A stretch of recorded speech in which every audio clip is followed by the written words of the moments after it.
Bismillahirrahmanirrahim. Assalamualaikum warahmatullahi wabarakatuh. Selamat pagi anak-anak kelas 4A. Bagaimana kabarnya hari ini?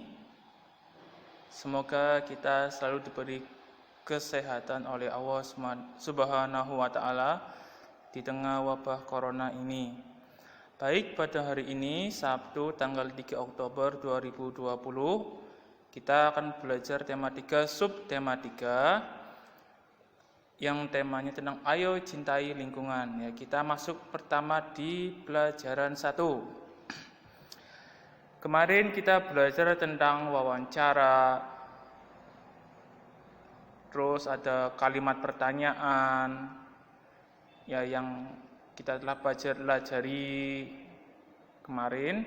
Nah, sekarang kita belajar apa? Kita akan belajar tentang daftar pertanyaan dan laporan wawancara yang kemarin kita sudah bahas juga. Masih ingatkah kemarin?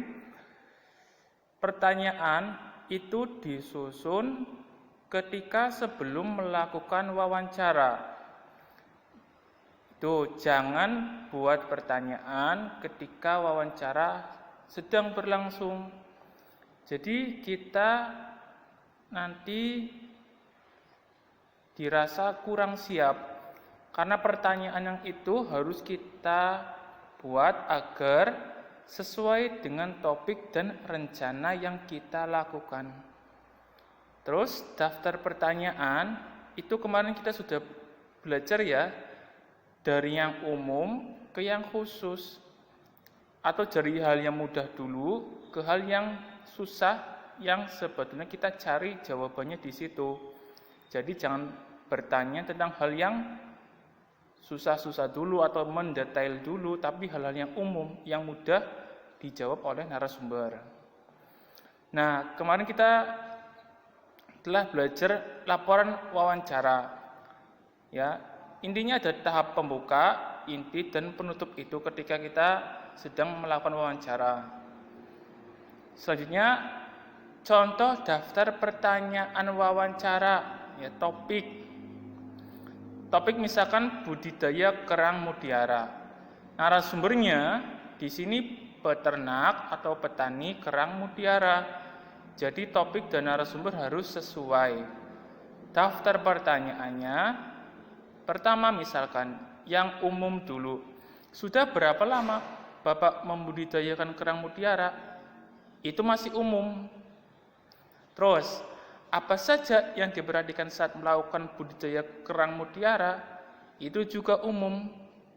Nah, nomor 3, bagaimana proses memanen kerang mutiara? Itu khusus. Karena proses itu membutuhkan jawaban yang tidak sedikit atau banyak. Selanjutnya, memanfaatkan sumber daya alam hayati. Masih ingat hayati itu apa? Ya, hayati itu hidup atau alam ya. Nah, di sini ada contohnya sapi. Masih ingat sapi dimanfaatkan untuk apa saja? Ya, bagus. Dagingnya, susunya, terus juga bisa kulitnya. Bahkan di beberapa itu ada dibuat tenaganya untuk menarik gerobak.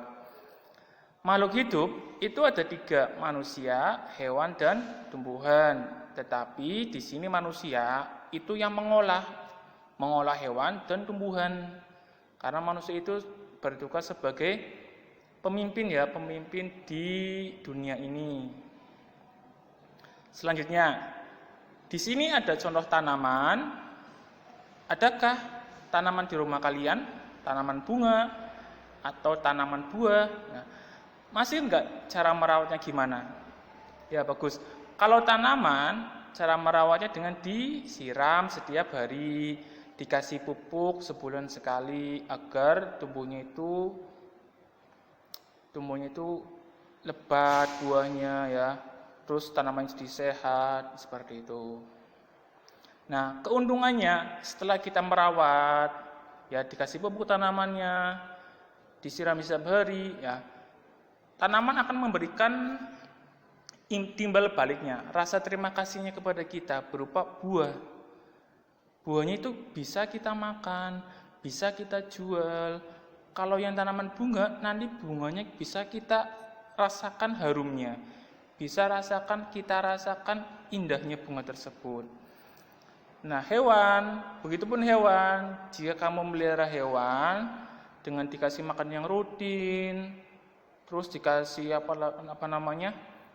minum yang rutin, itu hewan pun sama akan memberikan timbal baliknya. Di sini contohnya ayam. Ketika kamu melihara ayam, ya, kandangnya dibersihkan, dikasih makan, ayam pun sama akan memberikan hadiah kepada kamu berupa telur, terus dagingnya. Itu bisa kamu manfaatkan sebagai bahan makanan ataupun bisa kamu jual. Nah, selanjutnya, peduli terhadap kelestarian sumber daya alam dan lingkungan. Jadi kita harus menumbuhkan sikap peduli kepada lingkungan, baik itu tumbuhan ataupun hewan. Caranya bagaimana? Seperti tadi Ustaz jelaskan caranya ya. Kalau tanaman disiram, kalau tumbuhan itu misalkan tadi disiram, dipupuk. Kalau hewan itu bisa diberi makan yang rutin, dikasih obat jika sakit, seperti itu. Nah, akibatnya apa jika kita tidak merawat? Contohnya akibatnya, ketika kamu punya tanaman tidak dirawat, tanamannya bisa terserang hama dan penyakit. Ya, seperti gambar tersebut, tanamannya juga bisa layu atau mati karena kurang nutrisi dan kurang air. Jika dibiarkan terus-menerus, tumbuhannya akan menguning dan mati. Ketika tumbuhan sudah mati, otomatis dia tidak bisa tumbuh lagi. Hewan pun sama ya. Ketika hewan kena penyakit, itu harus kita obati. Misalkan ya, kalau kita tahu obatnya, kita bisa berikan langsung.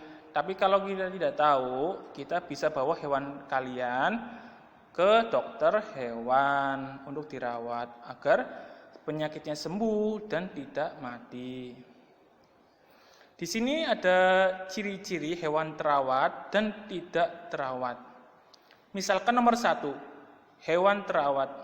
Hewan terawat itu tubuhnya tegak, bergeraknya itu lincah.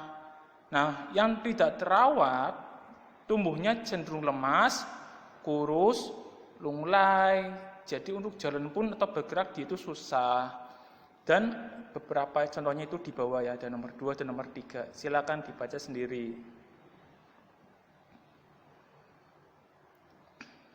Baik. Melaksanakan hak dan kewajiban dalam menjaga lingkungan.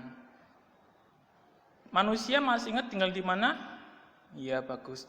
Manusia itu tinggal di rumah, ya, tempat beristirahat, tempat berlindung, itu rumah. Menjaga kebersihan lingkungan adalah kewajiban. Ya. Menjaga kebersihan lingkungan adalah kewajiban. Sedangkan haknya kita mendapatkan lingkungan yang bersih. Jadi kalau kamu pengen punya rumah yang sehat, itu harus mempunyai lingkungan yang bersih. Nah, sekarang coba kalian baca di buku judulnya Desa Melati, Desa Bebas Banjir. Di situ ada contoh hak dan contoh kewajiban terhadap lingkungan sekitar rumah. Lanjut. Nah, di sini kita akan belajar montase. Masih ingat tidak kemarin kita belajar karya seni apa? Ya, kita kemarin belajar kolase dan mozaik. Ya, yang ketiga ini kita belajar montase. Montase adalah karya seni yang dibuat dengan cara memotong gambar-gambar objek dari beberapa sumber, kemudian ditempel pada suatu bidang menjadi suatu karya seni. Jadi yang ditempel itu gambar utuh, ya, bisa diambil dari majalah atau koran. Berikut contoh montase. Nah, lihat. Di sini ada montase. Judulnya, temanya kehidupan dunia air. Kelebihannya apa? Nah, kelebihan dari montase ini tadi ya, kita bisa berimajinasi. menempelkan gambar-gambar dari berbagai sumber disatukan menjadi satu karya seni. Di sini kalian lihat ada potongan apa saja. Betul, ada ikan, ada kepiting, ada tanaman, ada bintang laut. Itu semuanya hasil potongan dari sumber lain, ya. Nah, ini juga contoh lain dari karya montase. Kalian ambil gambar utuh, ingat ya, gambar utuh bisa berupa bunga, manusia, awan, atau pohon. Jadi gambar utuh kalian potong, jangan sampai sobek gambarnya agar bagus. Ketika sudah, baru digabungkan menjadi karya seni. Menggabungkannya juga harus sesuai, tidak asal.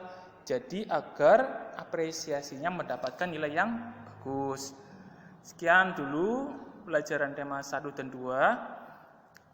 Jangan lupa kerjakan penilaiannya kemarin yang Ustadz bagikan hari Jumat.